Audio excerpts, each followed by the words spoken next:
Você fica agora com a novela das 9 e tenham todos uma boa noite. Uma boa noite pra você.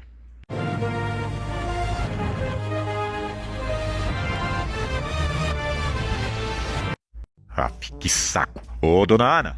Pois não, chefe? Dona Ana, eu falei pra você desligar os ar-condicionados quando tiver faltando 15 minutos pra acabar o jornal.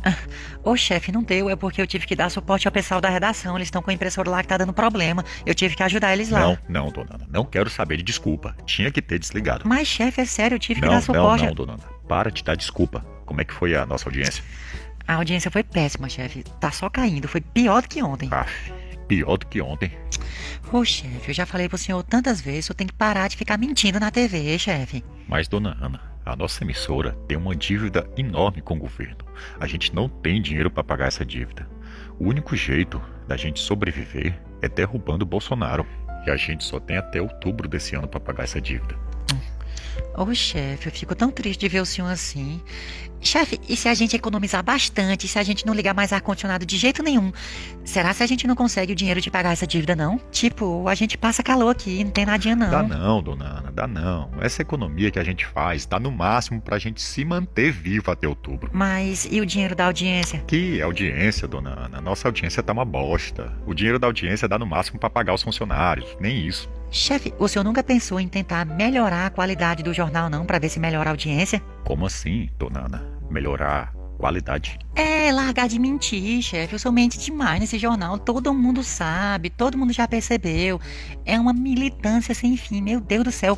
É um ódio com o Bolsonaro.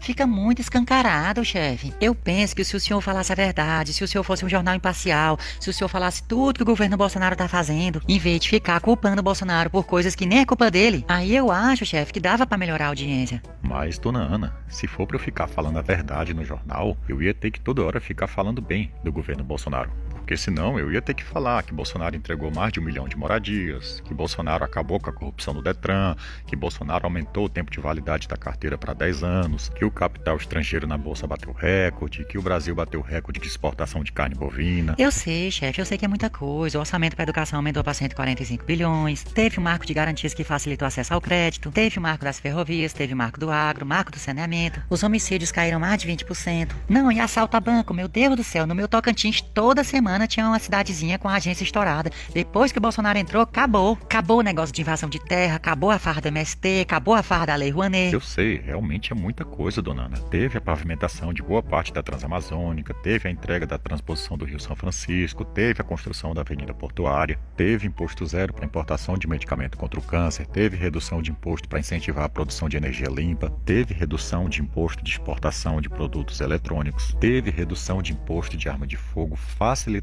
do processo de aquisição de arma de fogo. Não, e sem contar que ele fez tudo isso durante uma pandemia. Então foi muita coisa, dona Ana. Não dá pra gente ficar falando aqui, muito menos no jornal. Teve o perdão de 92% da dívida do FIES, né? Que é bom lembrar. Chefe, e se ele perdoasse a dívida da emissora? Como é que é? Perdoar nossa dívida? Tá louca, dona Ana? Nunca que o Bolsonaro vai perdoar nossa dívida. O Bolsonaro não mexe com gente errada igual nós, não. Uma coisa é ele perdoar a dívida de estudante, que não tem condição de pagar as dívidas, tá certo. Agora ele perdoar a dívida de uma empresa de oposição igual a nossa? Chefe, então, pelo menos, o senhor devia fazer um jornalismo mais honesto.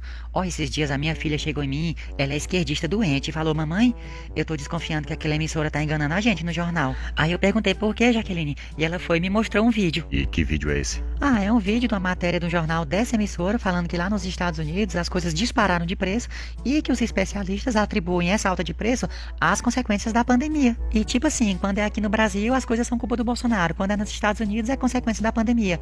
A minha filha foi e falou pra mim: como assim, mamãe? Esse jornal só pode estar mentindo pra gente. Ah, e ela ficou curiosa, foi pesquisar na internet, aí o que aconteceu? Ela acabou descobrindo por que a nossa emissora mente tanto, que é porque a gente tem uma dívida com o governo, então a gente ou derruba o governo ou então a nossa emissora cai. E você tem esse vídeo aí pra eu dar uma olhada? É esse daqui. Oi, Tralho, prazer estar aqui com você, boa tarde a todos. Sente no bolso, sente muito, né, Tralho? Por 3 meses seguidos, a inflação ficou acima de 6% aqui nos Estados Unidos. E que produtos que estão aí nessa conta? A gente está falando de alimento, roupa, transporte, produtos da área da saúde. E em outras áreas, os preços também subiram. Os preços da indústria automotiva subiram especialmente por causa da crise na importação de peças, isso por causa da pandemia. Então, o preço de carros usados, por exemplo, subiu em 37%, isso no mês de dezembro, em relação a um ano atrás. No setor de energia, o aumento dos preços foi de 29%, sendo que o que mais subiu foi a gasolina, 49,6%, um aumento aí de quase 50% na gasolina em relação a dezembro de 2020. Os economistas atribuem boa parte dessa alta da inflação justamente às consequências da pandemia. Falta de trabalhadores, né, em setores que são fundamentais para o serviço, também crise na cadeia de abastecimento, que leva à falta de produtos. Pois é, chefe, quando a gente compara a matéria falando sobre os Estados Unidos e outra falando sobre o Brasil, fica óbvio que vocês têm um lado político definido. Sim, dona Ana. Eu orientei eles a falarem a verdade, que os problemas dos Estados Unidos são consequências da pandemia, da paralisação, do para tudo. Quando a gente fala daqui do Brasil, a gente coloca a culpa no Bolsonaro. Todo mundo tá cansado de saber que Bolsonaro não tem culpa de nada. Isso tudo é culpa do filho em casa. Bolsonaro foi contra isso desde o começo. Só que não importa, a gente tem que colocar a culpa nele, porque a gente tem que derrubar o Bolsonaro, dona Ana.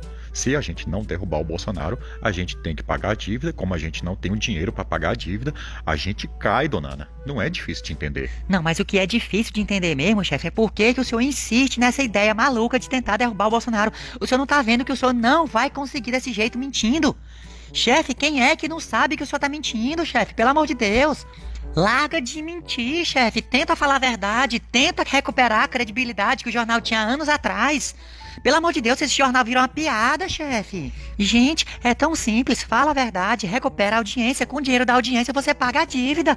É muito simples, não é difícil de entender. Eu não vou falar a verdade, dona Ana. Não vou. Chefe, só me diz por que o senhor não fala a verdade. Porque eu não quero. Vai, bonzão, vai. Tu vai falir pra largar de ser idiota.